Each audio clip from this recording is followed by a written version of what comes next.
Hello दोस्तों, तो कैसे हो यार आप लोग। आशा करते हैं आप लोग मस्त होंगे। तो जैसा कि यार हम लोग क्लास 12 केमिस्ट्री की तैयारी कर रहे थे और चैप्टर नंबर 1 विलियन हमारा चल रहा था, ठीक है।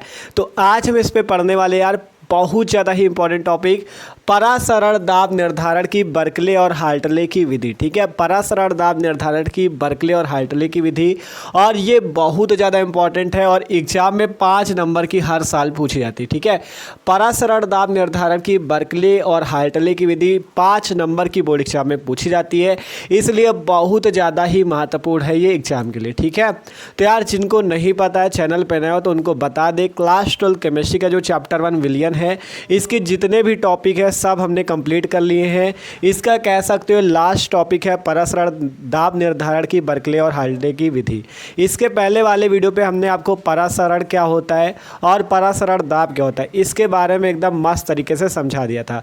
जिसने वीडियो नहीं देखा, डिस्क्रिप्शन में प्लेलिस्ट है क्लास 12 केमिस्ट्री की, उस पर आप जाके सारे वीडियो देख सकते हो, ठीक है। तो आज हम क्या शुरू करेंगे, परासरण दाब निर्धारण की बर्कले और हार्टले की विधि, ठीक है। तो आप लोग क्या करो भाई, कॉपी पेन निकाल लो और एक एक बात को ध्यान से समझना और एकदम मस्त तरीके से करना इसे, ठीक है। 5 नंबर का है, इंपॉर्टेंट बहुत ज़्यादा, ये जान लो, ठीक है। तो अगर बात करें परासरण दाब निर्धारण की बर्कले और हार्टले की विधि, इस पे क्या किया जाता है। देखो, बर्कले और हार्टले नामक 2 साइंटिस्ट हैं आपके पास, बर्कले और हार्टले, ठीक है। 2 साइंटिस्ट है, ये क्या किए, ये परासरण दाब का मान ज्ञात करने के लिए इस विधि को दिए हैं, ठीक है। कि जो परासरण दाब होता है इसका मान कैसे निकाला जा सकता है, इसका मान निकालने के लिए एक विधि दिया जिसे परासरण दाब निर्धारण की बर्कले और हार्टले की विधि कहते हैं। अभी पूरी विधि समझाएंगे, तो जो लोग नए हैं उनको थोड़ा सा हम परासरण दाब के बारे में समझा दें, ठीक है। जिन्होंने इसके पहले वाला वीडियो देखा तो उसको तो पता होगा, अगर पता भी है तब भी समझने का प्रयास करो, ठीक है। बात करें सबसे पहले कि परासरण और परासरण दाब क्या होता है, ठीक है। परासरण क्या होता है और परासरण दाब क्या होता है, एकदम मस्त तरीके से समझेंगे भाई, देखते रहना बस, ठीक है। परासरण तथा परासरण दाब क्या होता है, ठीक है। तो देखो, परासरण तथा परासरण दाब को समझाने के लिए हमने आपसे कहा था सबसे पहले आपको क्या पता होना चाहिए, अर्धपारगम्य झिल्ली के बारे में। क्या पता होना चाहिए, अर्धपारगम्य झिल्ली के बारे में, ठीक है। अर्धपारगम्य झिल्ली एक ऐसी झिल्ली होती है जिसमें केवल विलायक के कण ही बाहर निकल सकते हैं, विलेय के कण बाहर नहीं निकल सकते। देखो यहाँ पे समझाने के लिए चित्र आपका एक बनाते, मान लो इस टाइप से, मान लो ये आपका बनाते हैं, ठीक है। ये हो गया, ये आपका, ठीक है। अब मान लो यहाँ पे हम क्या लगा दें बीच में, अर्धपारगम्य झिल्ली। ये हमने क्या लगा दिया, अर्धपारगम्य झिल्ली, ठीक है। अर्धपारगम्य झिल्ली, परासरण की क्रिया ही आपको समझा रहे हैं, ठीक है। तो उसके लिए अर्धपारगम्य झिल्ली का यूज होता है। तो सिंपल ये बीच में हमने मान लो लगा दिया अर्धपारगम्य झिल्ली, ये जो लगी हुई है, और इधर मान लो हमने भर दिया क्या, विलायक, ठीक है। इधर हमने क्या भर दिया, विलायक भर दिया, ये आपका भर गया विलायक। क्या भर दिया, ये हमने विलायक को भर दिया, ठीक है। इधर साइड भर दिया गया विलायक और इधर साइड मान लो हम भर दे विलियन, ठीक है। इसे देखो अर्धपारगम झिल्ली को और किसी कलर से बना दे, ये आपका, ये जो रेड कलर से हमने बनाई, मान लो ये अर्धपारगम्य झिल्ली बनी हुई है, ठीक है। ये रेड कलर वाली क्या बनी हुई है, अर्धपारगम्य झिल्ली बनी हुई है, ठीक है। इधर साइड हम क्या भर देते हैं, विलियन को भर देते हैं। इधर साइड हमने भर दिया विलियन, ठीक है भैया। ये क्या भर दिया गया, विलियन। सिंपल सी बात है। अगर परासरण तथा परासरण दाब को समझना चाहते हो एकदम आसान है, बस क्या करो, आपको अर्धपारगम्य झिल्ली एक लेनी है। अर्धपारगम्य झिल्ली का ये उपयोग होता है, इससे केवल विलायक के कण ही बाहर निकल सकते हैं, विलेय के कण बाहर नहीं निकल सकते। अब मान लो यहाँ पे अर्धपारगम्य झिल्ली लगा दिया गया, एक बर्तन है आपके पास, बीच में अर्धपारगम्य झिल्ली लगी है, इधर साइड हमने विलायक को भर रखा है, इधर साइड विलियन को भर रखा है। तो आपको पता है कि आपका अर्धपारगम्य झिल्ली से कौन बाहर निकल सकता है, विलायक के कण बाहर निकल सकते हैं, लेकिन विलेय के कण बाहर नहीं निकल सकते। तो देख सकते हो यहाँ पे विलायक है, तो विलायक अर्धपारगम्य झिल्ली से बाहर निकल सकता है, अर्थात विलायक यहाँ से बाहर निकल के कहाँ जाएगा, इस विलियन की ओर, ठीक है। विलायक अर्धपारगम्य झिल्ली से बाहर निकल के कहाँ जाएगा, विलियन की ओर जाएगा, और यह क्रिया ही परासरण कहलाती है। परिभाषा अगर बात करें परासरण की, परिभाषा क्या होती है, तो शुद्ध विलायक का अर्धपारगम्य झिल्ली से होकर विलियन की ओर जाना ही परासरण कहलाता है। क्या कह रहे हैं कि शुद्ध विलायक का इस अर्धपारगम्य झिल्ली से होकर विलयन की ओर जाना, मतलब विलायक का इस अर्धपारगम झिल्ली से विलयन की ओर जाना या विलयन की ओर प्रवाह ही परासरण कहलाता है। देखो थोड़ा सा लिख दे, फिर अभी आपको बर्कले और हार्टले की विधि भी बताएंगे। लिखते हैं यहाँ पे परासरण क्या है, सबसे पहले परासरण समझते हैं, ठीक है। परासरण, परासरण में क्या होता है, लिख सकते हो शुद्ध विलायक का अर्धपारगम्य झिल्ली से होकर, अर्धपारगम्य झिल्ली से होकर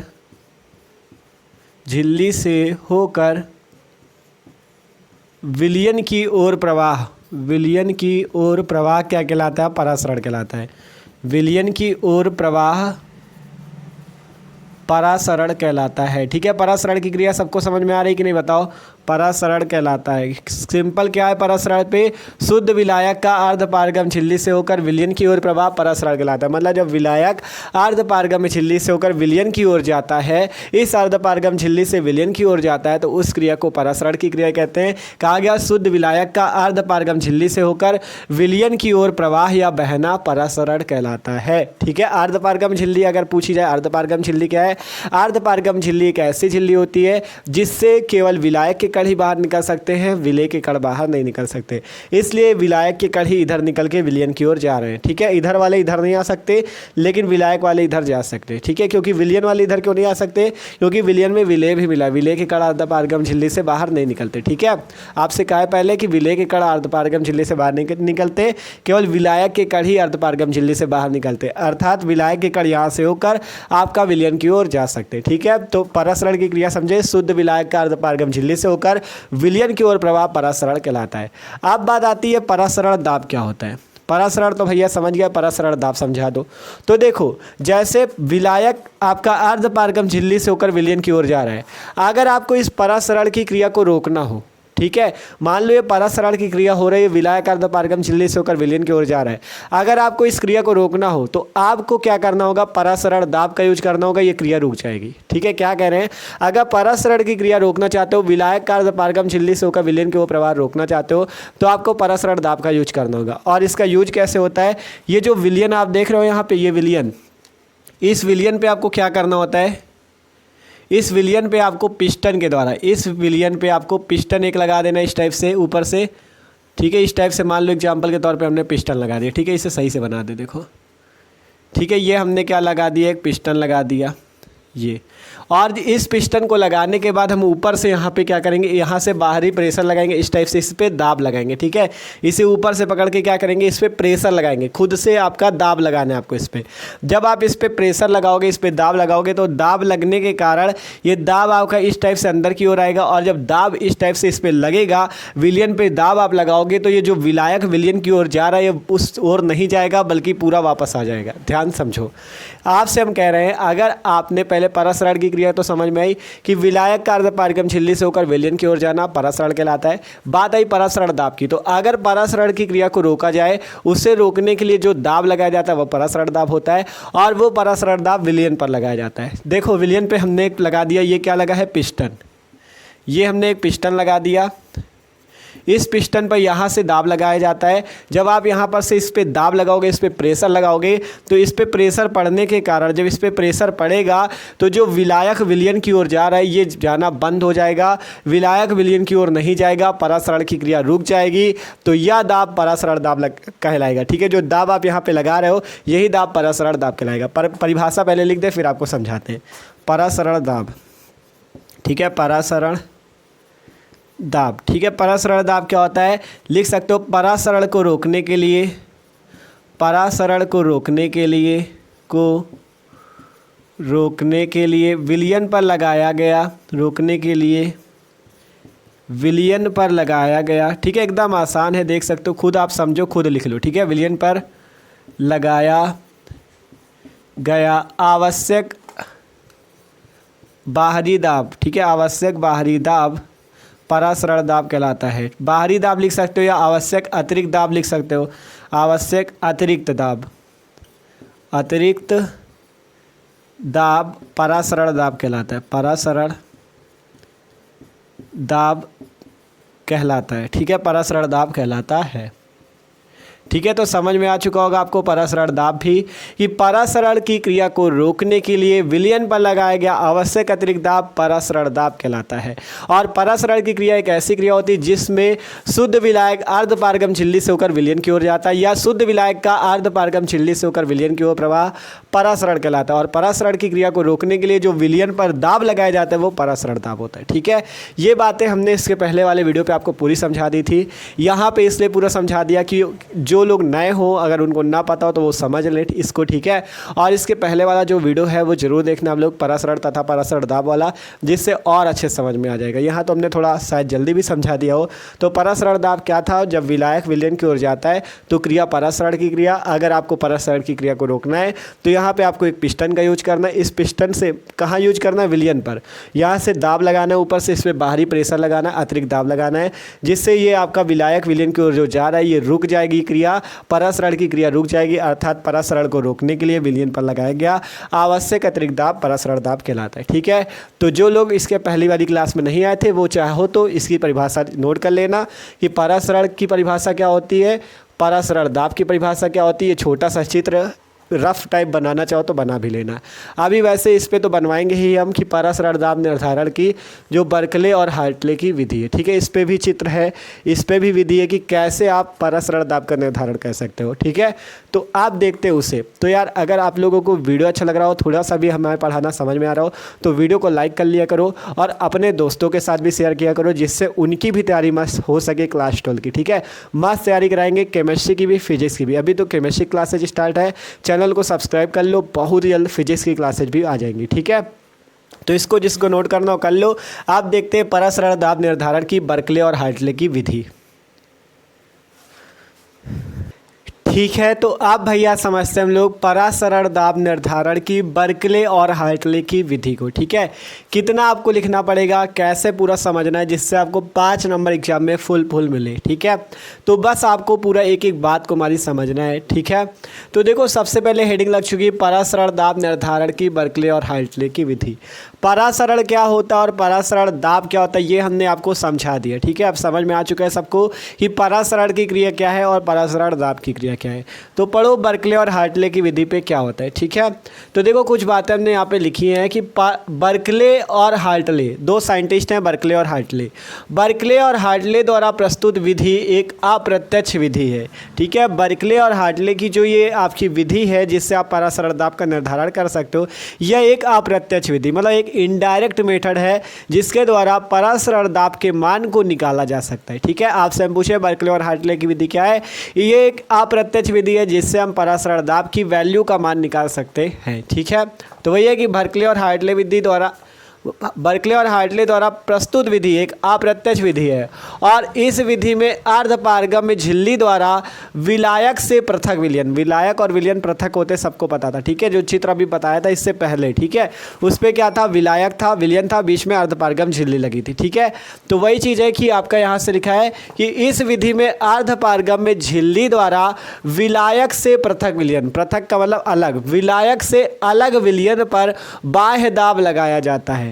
ठीक है, और विलायक के अर्धपारगम झिल्ली में होकर विलयन में प्रवेश को रोकने के लिए विलयन पर लगाया गया आवश्यक बाह्य दाब ज्ञात किया जाता है। देखो हमने जो छोटा सा एकदम सिंपल सा चित्र आपको बनाया था, इस चित्र को अभी ध्यान ना दो, जो अभी समझाया था पहले उसको देखो। यहाँ पे थोड़ा सा आपको बेसिक समझा दे। देखो इस टाइप से चित्र था, बीच में अर्धपारगम झिल्ली लगाई थी, इधर विलायक भरा था, इधर विलयन भरा था। कहा था विलायक से जब विलयन की ओर अर्धपारगम झिल्ली से होकर प्रवाह होता है तो उस क्रिया को परासरण कहते हैं। और परासरण दाब कब होता है, परासरण की क्रिया को रोकने के लिए विलयन पर दाब लगाते और वो बाह्य दाब ही परासरण दाब होता है। तो वही चीज कहा गया कि इस विधि में अर्धपारगम में झिल्ली द्वारा जो विलायक और विलयन पृथक पृथक होते हैं, विलायक से पृथक विलयन पर क्या किया जाता है, बाह्य दाब लगाया जाता है। विलायक से पृथक या विलायक से अलग किस पे लगाया जाता है बाह्य दाब, विलयन पर बाह्य दाब लगाया जाता है। और विलायक के अर्धपारगम झिल्ली में होकर विलयन में प्रवेश को रोकने के लिए, मतलब विलायक का अर्धपारगम झिल्ली से होकर विलयन में जो प्रवेश हो रहा है, यही तो परासरण की क्रिया है कि विलायक विलयन की ओर जा रहा है अर्धपारगम झिल्ली से। होकर, ठीक है। विलायक अर्धपारगम झिल्ली से होकर विलयन की ओर जा रहा है तो यही क्रिया तो परासरण की है, तो इसी को तो रोकना है। तो वही चीज़ कहा गया कि और विलायक के अर्धपारगम झिल्ली में होकर विलयन में जो प्रवेश हो रहा है इसको रोकने के लिए, अर्थात परासरण की क्रिया को रोकने के लिए विलयन पर लगाया गया आवश्यक बाह्य दाब, जिसे परासरण दाब कहते हैं, उसे ज्ञात किया जा सकता है किससे? बर्कले और हार्टले की विधि द्वारा।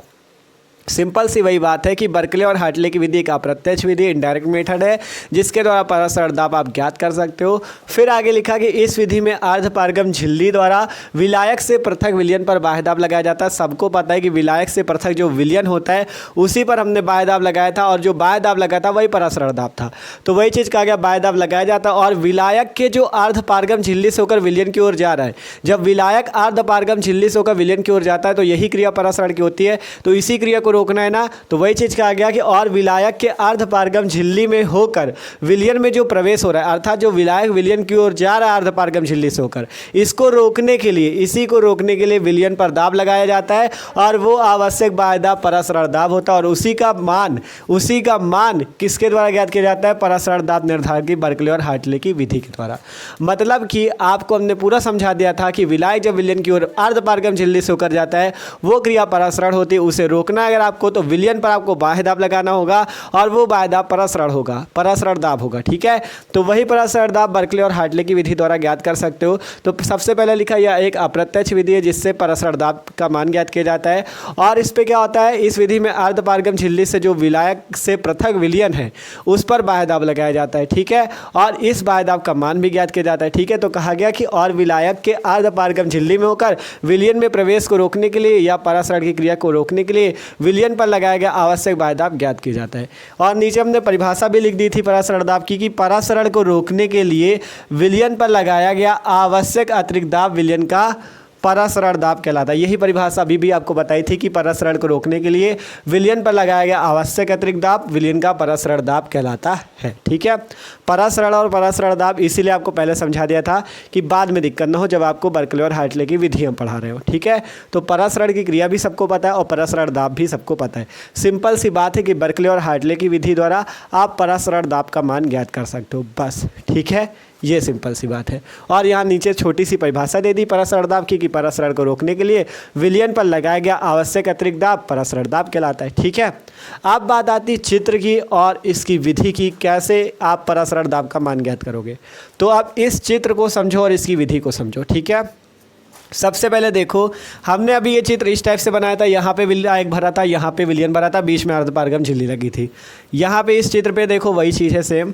ये आपका इधर देखोगे पूरा आपका स्टील का एक पात्र है, देखो नीचे हमने लिखा है स्टील का पात्र, दिख रहा होगा आपको, ये नीचे लिखा है स्टील का पात्र। ये जो पूरा पात्र ये आप देख रहे हो इस टाइप से, ये पूरा स्टील का एक पात्र है जिसमें यहाँ पे देख सकते हो विलयन भरा हुआ है, ऊपर भी नीचे भी विलयन भरा हुआ है। यहाँ पे बीच में हमने क्या लगा दिया है, एक ये जो रेड लाइन आप देख रहे हो, रेड लाइन पे आपकी क्या है, अर्धपारगम झिल्ली, जो रेड कलर से बनी है ये अर्धपारगम झिल्ली है। इसके अंदर एक हमने लगा रखी है सरंध्र नली, इसके अंदर हमने क्या लगा रखी है, सरंध्र नली, जिस पे क्या भरा गया है, विलायक, देख सकते हो अंदर विलायक भरा हुआ है, ठीक है। अर्धपारगम झिल्ली है, उसके अंदर एक सरंध्र नली लगी है, ये देखो ब्लैक कलर से बनी हुई है सरंध्र नली। पहले जो रेड कलर से बनी है अर्धपारगम झिल्ली है, उसके अंदर जो ब्लैक कलर से बनी है वो सरंध्र नली है, ठीक है। और इस सरंध्र नली पे क्या भरा गया, विलायक। और आपको पता है विलायक जो होता है अर्धपारगम झिल्ली से होकर इधर भी विलयन की ओर जा सकता है और विलायक इधर भी विलयन की ओर जा सकता है, क्योंकि अर्धपारगम झिल्ली से कौन बाहर निकल सकता है, विलायक। तो इतनी बात सबको पता है, विलायक अर्धपारगम झिल्ली है जो रेड कलर की बनी हुई है, इससे इधर भी जा सकता है इधर भी जा सकता है। और यही क्रिया परासरण की होती है। और परासरण की क्रिया को रोकने के लिए दाब लगाया जाएगा, वो दाब कैसे लगेगा अभी वो भी बताएंगे। आप देखो इधर साइड हमने क्या लगा रखा है, केस नली को इधर इस सरंध्र नली से जोड़ के एक केस नली लगा दिया है। इधर हमने एक आपका थीसल फनल के आकार की एक डार्टदार कीप लगा दिया है, ठीक है। और यहाँ पे स्टॉप कोक भी लगा हुआ है। यहाँ पे दाब गेज लगाया गया है, दाब गेज, ठीक है। ये देख रहे हो ये जो बना है ये दाब गेज है। दाब गेज का कार्य ये होता है कि जो दाब यहाँ पे लगाया जाएगा इस पिस्टन के द्वारा, देखो पिस्टन भी हमने लगाया है, आपको वहाँ पे भी समझाया था कि जो पिस्टन से बाहरी दाब लगाया जाता है वही परासरण दाब होता है। तो जो भी दाब आप पिस्टन से यहाँ पे लगाओगे वो जो बाहरी दाब होगा वही परासरण दाब होगा, और उसी परासरण दाब का मान आप इस दाब गेज के द्वारा ज्ञात कर पाओगे, ठीक है। और यही बर्कले और हार्टले ने किया था, इसी दाब गेज के द्वारा इसका मान ज्ञात कर लिया था, और यही बन गई परासरण दाब निर्धारण की बर्कले और हार्टले की विधि। अब यहाँ पे कुछ बातें हमने विधि पे लिखी है, समझते चलो। विधि हेडिंग पढ़ी, कहा गया इस उपकरण में एक सरल नली होती है जिसके छिद्रों पर कॉपर फेरोसाइनाइड की झिल्ली अर्धपारगम झिल्ली जमी रहती है। देखो कहा गया इस उपकरण में, देखो ये जो पूरा उपकरण है इस उपकरण में एक सरल नली होती है। ये जो ब्लैक कलर से अंदर दिख रही है ये आपकी सरल नली बनी हुई है, ये जो ब्लैक कलर वाली, ठीक है ध्यान से देखना यहाँ पे, ये ब्लैक कलर वाली सरल नली है। कहा गया जिसके छिद्रों पर कॉपर फेरोसाइनाइड की एक झिल्ली अर्धपारगम झिल्ली, ये जो रेड कलर की झिल्ली है ये आपकी जमी हुई है इसी सरल नली पे। पहले मान लो ये सरल नली है, इसी सरल नली पे कॉपर फेरोसाइनाइड की झिल्ली जमी होती। कहा गया ना इस उपकरण में एक सरल नली होती है जिसके छिद्रों पर कॉपर फेरोसाइनाइड की एक झिल्ली अर्धपारगम झिल्ली जमी रहती है। ये ब्लैक कलर वाली सरल नली है, इसी के छिद्रों पर अर्धपारगम झिल्ली जमी रहती है जो कि कॉपर फेरोसाइनाइड की बनी होती है। फिर कहा गया यह सरल नली स्टील के एक मजबूत पात्र में लगी रहती है। ये जो सरल नली आपने ब्लैक कलर की लगा रखी है ये किस पे लगी रहती है? स्टील के एक पात्र, नीचे हमने लिख दिया था स्टील के एक मजबूत पात्र। ये एक स्टील का एक मजबूत पात्र है जिस पे ब्लैक कलर से जो आपकी बनाई गई है सरल नली, ठीक है ये ब्लैक कलर से हमने बनाया, ब्लैक कलर की होती नहीं है, ठीक है ये ब्लैक कलर से बना दिया था कि आपको अलग दिख सके चित्र पे। रेड से आपके अर्धपारगम झिल्ली बना दिया था कि अलग आपको दिख सके चित्र में, ठीक है।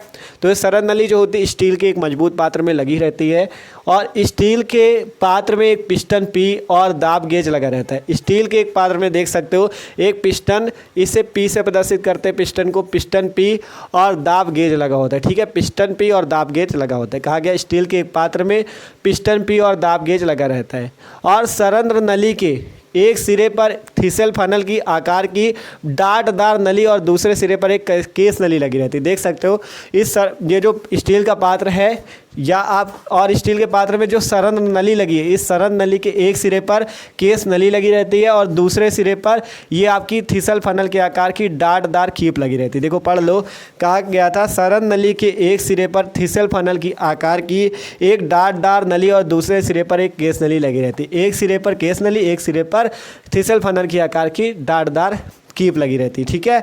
और स्टील के पात्र में विलयन और सरल नली में विलायक भरा होता है। स्टील के पात्र में विलयन भरा होता है, ये देख सकते हो यहाँ पे स्टील के पात्र में विलयन भरा है और ये जो अंदर सरल नली लगी हुई है इस पे क्या भरा हुआ है? विलायक भरा हुआ है। अब बात आती है कि परासरण दाब का मान कैसे ज्ञात करें। सबसे पहले पूरा चित्र समझ गए कि नहीं? स्टील का एक पात्र है, उस पर एक सरल नली लगी हुई है और उसी सरल नली के छिद्रों से एक आपकी कॉपर फेरोसाइनाइड की अर्धपारगम झिल्ली जमी हुई है और इस सरल नली के एक सिरे पर केस नली, दूसरे सिरे पर आपकी थिसल फनल के आकार की डाटदार कीप लगी हुई है। यहाँ पे स्टॉप कोक भी लगा दिया गया है, ठीक है। फिर कहा गया कि इस पे ये जो स्टील का पात्र है इस पे एक पिस्टन पी और दाब गेज लगा हुआ है। स्टील के पात्र में विलयन भरा हुआ है और सरल नली पे विलायक भरा हुआ है। इतनी सी ही बात यहाँ पे लिखी गई है। अब बात करें कि परासरण दाब का निर्धारण कैसे होगा, कैसे परासरण दाब का मान निकाला जाता है। तो देखो नीचे जगह बची नहीं थी तो लिख नहीं पाए, तो ऊपर वाला अब हम इरेज करेंगे, ठीक है। ऊपर वाला इरेज करेंगे तो सब लोग ले लो इसका स्क्रीनशॉट, फिर आपको थोड़ा सा समझा दे कैसे परासरण दाब का मान निकाला जाता है। तो इसका स्क्रीनशॉट कर लो, ठीक है। तो आपने स्क्रीनशॉट कर लिया होगा जितना पूरा था। अब इसके आगे देखो, इतना पहले समझ गया था, अब इसके आगे का ऊपर हमने लिख दिया क्योंकि नीचे जगह बची नहीं। आप ये जो हमने ऊपर लिखा है इसकी पूरी आप विधि नीचे ही लिखना है इसके साथ साथ, ठीक है। जब यहाँ तक लिख देना कि स्टील के पात्र में विलयन और सरल नली में विलायक भरा होता है, तब इसके आगे का यहाँ से लिखना, ठीक है। पढ़ते चलो। यहाँ पे सिंपल सी बात लिखी है कि परासरण के कारण विलायक जैसे ही अर्धपारगम झिल्ली में होकर विलयन में प्रवेश करता है, केस नली में विलायक का तल नीचे की ओर गिरने लगता है। एकदम सिंपल सी बात लिखी हुई है। परासरण की क्रिया समझ गए थे ना कि जब आपका विलायक अर्धपारगम झिल्ली से होकर विलयन में प्रवेश करता है तो वो क्रिया परासरण की। तो यहाँ पे भी वही होगा, जब ये सरल नली में भरा हुआ विलायक अर्धपारगम झिल्ली से होकर विलयन में प्रवेश करता है तो आपका परासरण की क्रिया होती है। तो वही चीज़ लिखा है कि परासरण के कारण, परासरण की क्रिया के कारण विलायक जो होता है जैसे ही अर्धपारगम झिल्ली से होकर विलयन में प्रवेश करेगा तो यहाँ पे एक चीज़ और होगा। देखो यहाँ पे केस नली जो है इसमें क्या भरा हुआ है, देखो यहाँ से लेके यहाँ तक पूरा विलायक ही भरा हुआ है, ठीक है। क्योंकि सरल नली से ही तो केस नली जुड़ी है। इस सरल नली, देखो ये ब्लैक वाली सरल नली से ही तो इस केस नली को आपने जोड़ा है। तो इसमें भी क्या भरा, विलायक। जैसे जैसे विलायक आपका यहाँ अर्धपारगम झिल्ली से होकर विलयन में जाता रहेगा तो यहाँ से विलायक कम होगा कि नहीं, बताओ। अगर विलायक मान लो यहाँ पे जितना भी भरा है, अगर ये विलयन पे जा रहा है तो इसकी मात्रा कम होने लगेगी तो केस नली का तल भी नीचे की ओर आने लगेगा, क्योंकि केस नली में भी तो विलायक भरा है, तो विलायक जब कम होगा तो केस नली का भी तल अर्थात केस नली में भी जो विलायक है वो नीचे की ओर आने लगे अर्थात कम होने लगेगा। तो वही चीज़ लिखा कि परासरण के कारण विलायक जैसे ही अर्धपारगम झिल्ली में होकर विलयन में प्रवेश करता है, विलायक जैसे ही अर्धपारगम झिल्ली से होकर विलयन में प्रवेश करता है तो विलायक की मात्रा यहाँ पे कम होने के कारण केस नली का तल नीचे गिरने लगता है। लिखा केस नली में विलायक का तल नीचे की ओर गिरने लगता है। समझे ना, केस नली में तल क्यों नीचे गिर रहा है? क्योंकि जब विलायक विलयन की ओर जा रहा है इसकी मात्रा कम हो रही है, तो यहाँ पे भी तो विलायक भरा हुआ है। जब ये धीरे धीरे इसमें विलयन पे जा रहा है तो इसका तल नीचे की ओर गिरने लगता है। ठीक है, फिर कहा गया विलायक का अर्धपारगम झिल्ली में होकर विलयन में प्रवेश रोकने के लिए पिस्टन पी द्वारा विलयन पर दाब लगाया जाता है। जैसा कि हमने आपसे कहा था कि कहा गया विलायक का अर्धपारगम झिल्ली से होकर विलयन में प्रवेश रोकने के लिए या परासरण की क्रिया को रोकने के लिए इस पिस्टन के द्वारा बाहरी से दाब लगाया जाता है, जिसे देखो कहा गया में होकर विलयन में प्रवेश रोकने के लिए पिस्टन पी द्वारा, इस पिस्टन पी के द्वारा भैया विलयन पर दाब लगा दिया जाता है कि आपका जब विलयन पर आप दाब लगाओगे तो विलायक विलयन की ओर ना जाए अर्थात परासरण की क्रिया रुक जाए। और ये विलयन पर लगाया गया दाब परासरण दाब होता है। लिख दिया, यह परासरण दाब होता है जिसे दाब गेज में पढ़ लेते हैं, इस दाब गेज में पढ़ लेते हैं। और यही सिंपल सी बर्कले और हार्टले की विधि है। एकदम सिंपल सी बात यहाँ पे लिखी गई है, फिर से पूरा एक बार समझ लो। कहा गया था इस उपकरण में एक सरल नली लगी होती है ब्लैक कलर वाली। फिर कहा गया जिसके छिद्रों पे कॉपर फेरोसाइनाइड की एक झिल्ली जिसे अर्धपारगम झिल्ली कहते हैं वो जमी रहती है। और ये सरल नली कहा गया आगे कि यह सरल नली स्टील के एक मजबूत पात्र में लगी रहती है। ये सरल नली जो है ये स्टील के एक मजबूत पात्र में लगी रहती है। स्टील के पात्र में एक पिस्टन पी और दाब गेज लगा देते हैं। स्टील के एक पात्र में पिस्टन पी और दाब गेज लगा देते हैं। अब क्या करते हैं, सरल नली के एक सिरे पर एक सीसल फनल की आकार की एक दांतदार नली और दूसरे सिरे पर एक केस नली। इस सरल नली से एक सिरे पर केस नली और दूसरे सिरे पर दांतदार, देखो ये सीसल फनल के आकार की दांतदार नली लगा देते हैं। अब कहा गया स्टील के पात्र में विलयन और आपके सरल नली में विलायक भरा होता है। फिर इसके आगे कहा गया अब आपको पता है कि परासरण की क्रिया होगी, विलायक अर्धपारगम झिल्ली से होकर विलयन में जाएगा अर्थात परासरण की क्रिया होगी। तो कहा गया परासरण के कारण विलायक जैसे ही अर्धपारगम झिल्ली में होकर विलयन में जाता है तो आपका केस नली में विलायक का तल नीचे की ओर गिरने लगता है। क्यों गिरने लगता है आपको पता चल चुका है, क्योंकि विलायक ही तो इसमें भरा। जब विलायक यहाँ से विलयन में जाने लगेगा तो केस नली में विलायक की मात्रा कम होने लगेगी अर्थात इसका तल नीचे की ओर गिरने लगेगा। और विलायक का अर्धपारगम झिल्ली में होकर विलयन में प्रवेश रोकने के लिए, ठीक है, विलायक का अर्धपारगम झिल्ली में होकर विलयन में प्रवेश रोकने के लिए, मतलब जो विलायक अर्धपारगम झिल्ली से होकर विलयन में जा रहा है इसका प्रवेश रोकने के लिए इस पिस्टन पी के द्वारा हम बाहर से दाब लगाएंगे और ये जो दाब लगेगा यह परासरण दाब होगा। यह परासरण दाब होता है जिसे इस दाब गेज के द्वारा पढ़ लेते हैं और यही है बर्कले और हार्टले की विधि, जिसमें इस परासरण दाब को जो पिस्टन के द्वारा लगाया गया है इसे दाब गेज के द्वारा पढ़ लेते हैं। तो आशा करते हैं सबके 5 नंबर अब पक्के हो चुके हैं, सबको ये विधि पूरी समझ में आ चुकी है, परासरण दाब निर्धारण की बर्कले और हार्टले की विधि। तो समझ में आ गया यार, तो तुरंत वीडियो को लाइक कर लो और चैनल पे ना हो तो सब्सक्राइब भी कर लो और अपने दोस्तों के साथ भी यार वीडियो शेयर करो जिससे उनकी तैयारी भी मस्त हो सके। डिस्क्रिप्शन पे जो प्लेलिस्ट है क्लास 12 केमिस्ट्री की उसको जरूर चेक करना, ठीक है। उस पर सारे वीडियो आपके प्रीवियस जितने भी पिछले वीडियो हैं चैप्टर के सारे कंप्लीट हैं, ठीक है। आप जब ये वाला वीडियो हो गया अब इसके बाद हम न्यूमेरिकल पे आएंगे। इस पार्ट के जो विलियन पार्ट है हमारा इसके न्यूमेरिकल को भी सॉल्व करेंगे, ठीक है। तो चैनल को सब्सक्राइब कर लो, जैसे ही कोई वीडियो आएगा तो आपके पास उसकी नोटिफिकेशन आ जाएगी, ठीक है। समझ में आओ तो कमेंट करके ज़रूर बताना और इसका ले लो स्क्रीनशॉट।